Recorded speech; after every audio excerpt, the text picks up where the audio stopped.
ओम नमो भगवते वासुदेवाय। जय श्री कृष्णा। नमस्कार दोस्तों, स्वागत है आप सभी का मेरे YouTube चैनल आर के भक्ति ज्ञान में। भक्तों, आज की वीडियो में हम आपको पूर्णमासी की व्रत कथा सुनाएंगे। तो आइए भक्तों, हम अपनी कथा को प्रारंभ करते हैं। उससे पहले जो वक्त हमारे चैनल पर नए आए हैं, जिन्होंने अभी तक हमारे चैनल को सब्सक्राइब नहीं किया है, वो हमारे चैनल को सब्सक्राइब करें। वीडियो अच्छी लगे तो वीडियो को लाइक करें और कमेंट में ओम नमो भगवते वासुदेवाय अवश्य लिखें। मार्गशीर्ष मास की पूर्णिमा तिथि को मार्गशीर्ष पूर्णिमा कहा जाता है और इस व्रत का अपना एक विशेष महत्व है। लोग भगवान विष्णु का आशीर्वाद पाने के लिए इस पूर्णिमा के दिन व्रत उपवास करते हैं। साथ ही इस दिन दान करने से भी पुण्य फल प्राप्त होता है। अगर आप भी मार्गशीर्ष पूर्णिमा का व्रत कर रहे हैं तो जरूर सुने भगवान की यह व्रत कथा। द्वापर युग में एक समय की बात है कि यशोदा जी ने कृष्ण से कहा, हे कृष्ण, तुम सारे संसार के उत्पन्न करता, पोषक तथा उसके सहार करता हो। आज कोई ऐसा व्रत मुझसे कहो जिसके करने से मृत्यु लोक में स्त्रियों को विधवा होने का भय न रहे तथा यह व्रत सभी मनुष्यों की मनोकामनाएं पूर्ण करने वाला हो। श्री कृष्ण कहने लगे, हे माता, तुमने अति सुंदर प्रश्न किया है। मैं तुमसे ऐसे ही व्रत का सविस्तार कहता हूँ। सौभाग्य की प्राप्ति के लिए स्त्रियों को 32 पूर्णमासियों का व्रत करना चाहिए। इस व्रत के करने से स्त्रियों को सौभाग्य संपत्ति मिलती है। यह व्रत अचल सौभाग्य देने वाला एवं भगवान शिव के प्रति मनुष्य मात्र की भक्ति को बढ़ाने वाला है। यशोदा जी कहने लगी, हे कृष्ण, सर्वप्रथम इस व्रत को मृत्यु लोक में किसने किया था, इसके विषय में विस्तार पूर्वक मुझसे कहो। श्री कृष्ण जी कहने लगे, किस भूमंडल पर एक अत्यंत प्रसिद्ध राजा चंद्रहास से पालित अनेक प्रकार के रत्नों से परिपूर्ण कातका नाम की एक नगरी थी। वहां पर धनेश्वर नाम का एक ब्राह्मण था और उसकी अति सुशीला रूपवती पत्नी थी। दोनों ही उस नगरी में बड़े प्रेम के साथ रहते थे। घर में धन धान्य आदि की कमी नहीं थी। उनको एक बड़ा दुख था कि उनकी कोई संतान नहीं थी। इस दुख से वे अत्यंत दुखी रहते थे। एक समय एक बड़ा तपस्वी योगी उस नगरी में आया। वह योगी उस ब्राह्मण के घर को छोड़कर अन्य सब घरों से भिक्षा लेकर भोजन किया करता था। रूपवती से वह भिक्षा नहीं लिया करता था। उस योगी ने एक दिन रूपवती से भिक्षा न लेकर किसी अन्य के घर से भिक्षा लेकर गंगा किनारे जाकर भिक्षान्न को प्रेम पूर्वक खा रहा था कि धनेश्वर ने योगी का यह सब कार्य किसी प्रकार से देख लिया।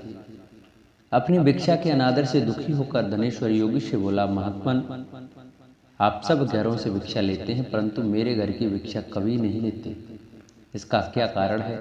योगी ने कहा कि निसंतान के घर की भीख पतितों के अन्न के तुल्य होती है और जो पतितों का अन्न खाता है वह भी पतित हो जाता है। क्योंकि तुम निसंतान हो, अतः पतित हो जाने के भय से मैं तुम्हारे घर की भिक्षा नहीं लेता। धनेश्वर यह बात सुनकर अपने मन में बहुत दुखी हुआ और हाथ जोड़कर योगी के पैरों पर गिर पड़ा तथा आर्तभाव से कहने लगा, हे महाराज, यदि ऐसा है तो आप मुझको पुत्र प्राप्ति का उपाय बताइए। आप सर्वज्ञ हैं, मुझ पर अवश्य ही यह कृपा कीजिए।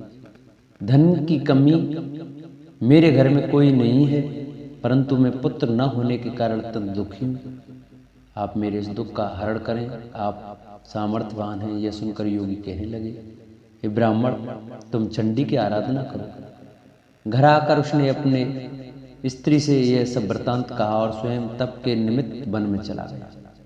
वन में जाकर उसने चंडी की उपासना की और उपवास किया। चंडी ने 16वें दिन उसको स्वप्न में दर्शन दिया और कहा, हे धनेश्वर, जा तेरे पुत्र हो, परंतु वह 16 वर्ष की आयु में ही मृत्यु को प्राप्त हो जाएगा। यदि तुम दोनों स्त्री पुरुष 32 पूर्णमासियों का व्रत विधि पूर्वक करोगे तो वह दीर्घायु होगा। जितनी तुम्हारी सामर्थ्य हो आटे के दिए बनाकर शिव जी की पूजा करना, परंतु पूर्णमासी को 32 हो जाने चाहिए। प्रातःकाल आने पर इस स्थान के समीप ही तुम्हें एक आम का वृक्ष दिखाई देगा। उस पर तुम चढ़कर एक फल तोड़कर शीघ्र अपने घर ले जाना। अपनी स्त्री से यह वृत्तांत कहना। ऋतु स्नान के पश्चात वह स्वच्छ होकर श्री शंकर जी का ध्यान करके उस फल को खा लेगी। तब शंकर भगवान की कृपा से उसका गर्भ हो जाएगा। तब वह ब्राह्मण प्रातःकाल उठा तो उसने उस स्थान के पास ही एक आम का वृक्ष देखा, जिस पर एक अत्यंत सुंदर आम का फल लगा हुआ था। उस ब्राह्मण ने उस आम के वृक्ष पर चढ़कर उस फल को तोड़ने का प्रयत्न किया, परंतु वृक्ष पर कई बार प्रयत्न करने पर भी वह चढ़ न पाया। तब तो उस ब्राह्मण को बहुत चिंता हुई और विघ्न विनाशक गणेश जी की वंदना करने लगा। हे दयानिधि, अपने भक्तों के विघ्नों का नाश करके उनके मंगल कार्य को करने वाले, दुष्टों का नाश करने वाले, रिद्धि सिद्धि के देने वाले, आप मुझ पर कृपा करके इतना बल दें कि मैं अपने मनोरथ को पूर्ण कर सकूं। इस प्रकार गणेश जी की प्रार्थना करने पर उनकी कृपा से धनेश्वर वृक्ष पर चढ़ गया और उसने एक अति सुंदर आम का फल देखा। उसने विचार किया कि जो वरदान से फल मिला था यह वही है और कोई फल दिखाई नहीं देता। उस धनेश्वर ब्राह्मण ने जल्दी से उस फल को तोड़कर अपनी स्त्री को लाकर दिया और उस स्त्री ने अपने पति के कथानुसार उस फल को खा लिया और वह गर्भवती हो गई। देवी जी की असीम कृपा से उसे एक अत्यंत सुंदर पुत्र प्राप्त हुआ, जिसका नाम उन्होंने देवीदास रखा। माता पिता के हर्ष और शोक के साथ वह बालक शुक्ल पक्ष के चंद्रमा की भांति अपने पिता के घर में बढ़ने लगा। भवानी की कृपा से वह बालक बहुत ही सुंदर, सुशील और विद्या पढ़ने में बहुत ही निपुण हो गया। दुर्गा जी की आज्ञा अनुसार उसकी माता ने 32 पूर्णमासी का व्रत रखना प्रारंभ कर दिया था, जिससे उसका पुत्र बड़ी आयु वाला हो जाए।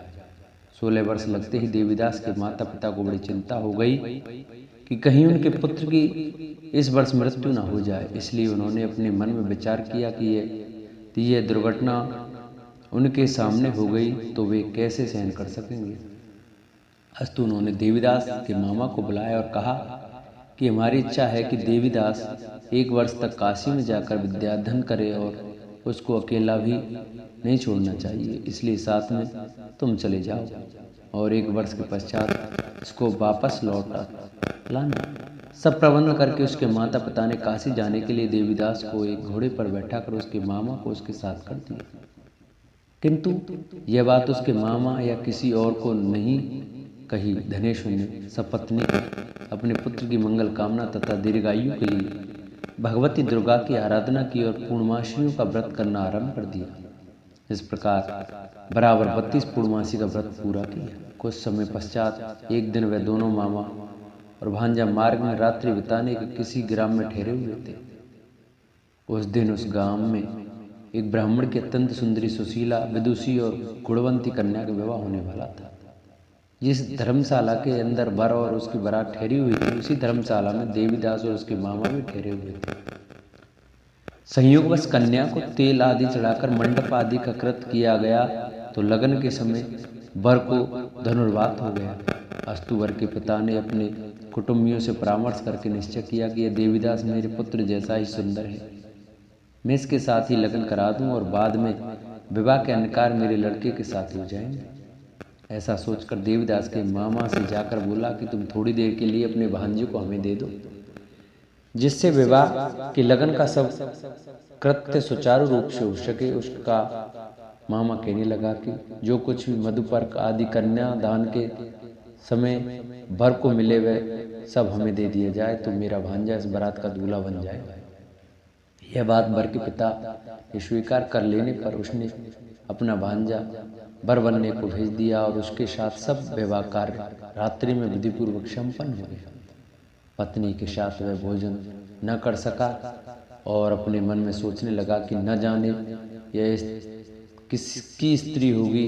वह एकांत में इसी सोच में कर्म निश्वास छोड़ने लगा तथा उसकी आंखों में आंसू भी आ गए। तब वधू ने पूछा कि क्या बात है, आप इतने उदासीन व दुखी क्यों हो रहे हैं। तब उसने सब बातें जो वर के पिता व उसके मामा में हुई थी उसको बता दी। तब कन्या कहने लगी कि यह ब्रह्म विवाह के विपरीत हो कैसे सकता है। देव, ब्राह्मण और अग्नि के सामने मैंने आपको ही अपना पति बनाया, इसलिए आप ही मेरे पति हैं। मैं आपकी ही पत्नी रहूंगी, किसी अन्य की कदापि नहीं। तब देवीदास ने कहा, ऐसा मत करिए, क्योंकि मेरी आयु बहुत थोड़ी है। मेरे पश्चात आपकी क्या गति होगी, इन बातों को अच्छी तरह विचार लो। परंतु वह दृढ़ विचार वाली थी। बोली कि जो आपकी गति होगी वह मेरी गति होगी। हे स्वामी, आप ठहरिए और भोजन करिए, आप निश्चय ही भूखे होंगे। इसके बाद देवीदास और उसकी पत्नी दोनों ने भोजन किया तथा शेष रात्रि वे सोते रहे।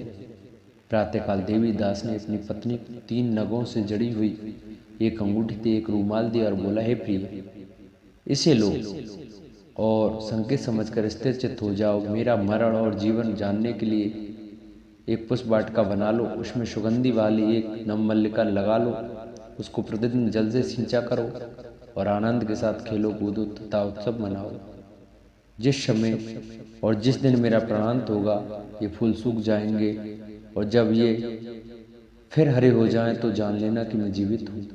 ये बात निश्चय करके समझ लेना, इसमें कोई संशय नहीं है।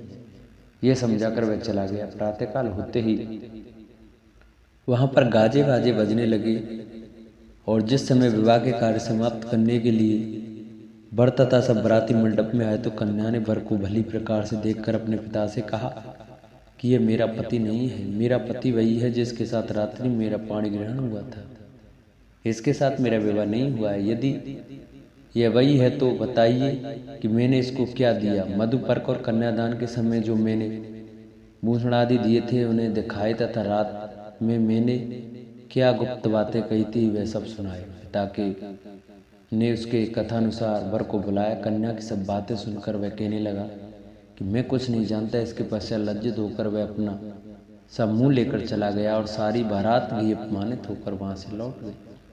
भगवान श्री कृष्ण बोले, हे माता, इस प्रकार देवीदास काशी विद्याधन के लिए चला गया। जब कुछ समय बीत गया तो काल से प्रेरित होकर एक सर्परात्रि के समय उसको डसने के लिए वहां पर आया। उस विषधर के प्रभाव से उसके शयन का स्थान चारों ओर से विष की ज्वाला से विषैला हो गया, परंतु व्रतराज के प्रभाव से उसको काटने न पाया, क्योंकि पहले ही उसकी माता ने 32 पूर्णिमा का व्रत कर रखा था। इसके बाद मध्या के समय स्वयं काल वहां पर आया और उसके शरीर से उसके प्राणों को निकालने का प्रयत्न करने लगा, जिससे वह मूर्छित होकर पृथ्वी पर गिर पड़ा। भगवान की कृपा से उसी समय पार्वती जी के साथ शंकर जी वहां पर आ गए।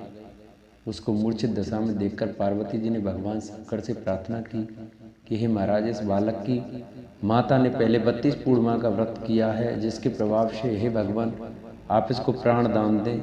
भवानी के कहने पर भक्त वत्सल भगवान श्री शिव जी ने उसको प्राण दान दे दिया। इस व्रत के प्रभाव से काल को भी पीछे हटना पड़ा और देवीदास स्वस्थ होकर बैठ गया। उधर उसकी स्त्री उसके काल की प्रतिज्ञा किया करती थी। जब उसने देखा कि उस पुष्प वाटिका में पत्र पुष्प कुछ भी नहीं रहे तो उसको अत्यंत आश्चर्य हुआ, और जब वह वैसे ही हरी भरी हो गई तो वह जान गई कि वह जीवित हो गए हैं। यह देखकर वह बहुत प्रसन्न मन से अपने पिता से कहने लगी कि पिताजी, मेरे पति जीवित हैं, आप उनको ढूंढिए। वह 16वां वर्ष व्यतीत हो गया है तो देवीदास भी अपनी मामा के साथ काशी से चल दिया। इधर उसे ससुर उसको ढूंढने के लिए अपने घर से जाने वाले ही थे कि दोनों मामा भांजे वहां पर आ गए। उसको आया देखकर उसका ससुर बड़ी प्रसन्नता के साथ अपने घर में ले गए आया। उस समय नगर के निवासी भी वहां इकट्ठे हो गए और सबने निश्चय किया कि अवश्य इसी बालक के साथ इस कन्या का विवाह हुआ था। उस बालक को जब कन्या ने देखा तो पहचान लिया और कहा कि यह तो वही है जो संकेत करके गया था। तदुपरांत सभी कहने लगे कि भला हुआ जो यह आ गया, और वह सब नगरवासियों ने आनंद मनाया। कुछ दिन बाद देवीदास अपनी पत्नी और मामा के साथ अपने ससुर के घर से बहुशा उपहारादि लेकर अपने घर के लिए प्रस्थान किया। जब वह अपने गांव के निकट गया तो कई लोगों ने उसको देखकर उसके माता पिता को पहले ही जाकर खबर दे दी कि तुम्हारा पुत्र देवीदास अपनी पत्नी और मामा के सहित आ रहा है। ऐसा समाचार सुनकर पहले तो उनकी बात का समर्थन किया तो उनको बड़ा आश्चर्य हुआ, लेकिन थोड़ी देर में देवीदास ने आकर अपने माता पिता के चरणों में अपना सिर रखकर प्रणाम किया, और उनकी पत्नी ने अपने सास ससुर के चरणों को स्पर्श किया तो माता पिता ने अपने पुत्र और पुत्रवधू को अपने हृदय से लगा लिया, और दोनों ही आंखों में प्रेमाश्रु बह चले। अपने पुत्र और पुत्र वधू के आने की खुशी में धनुष ने बड़ा भारी उत्सव किया और ब्राह्मणों को भी बहुत सी दान दक्षिणा देकर प्रसन्न किया। श्री कृष्ण जी कहने लगे, इस प्रकार धनेश्वर 32 पूर्णिमाओं के व्रत के प्रभाव से पुत्रवान हो गया। जो भी स्त्रियां इस व्रत को करती हैं वे जन्म जन्मांतर में वैधव्य का दुख नहीं भोगती और सदैव सौभाग्यवती रहती हैं। यह मेरा वचन है, इसमें कोई संदेह नहीं मानना। यह व्रत पुत्र पौत्रों को देने वाला तथा संपूर्ण मनोकामनाओं को पूर्ण करने वाला है। 32 पूर्णिमाओं के व्रत करने से व्रती की सब इच्छाएं भगवान शिव जी की कृपा से पूर्ण हो जाती हैं। बोलो शंकर भगवान की जय। जिन भक्तों को हमारी यह पूर्णमासी की कथा अच्छी लगी हो वो हमारी वीडियो को ज़्यादा से ज़्यादा शेयर करें, चैनल को सब्सक्राइब करें और कमेंट में ओम नमो भगवते वासुदेवाय, ओम नमः शिवाय अवश्य लिखें।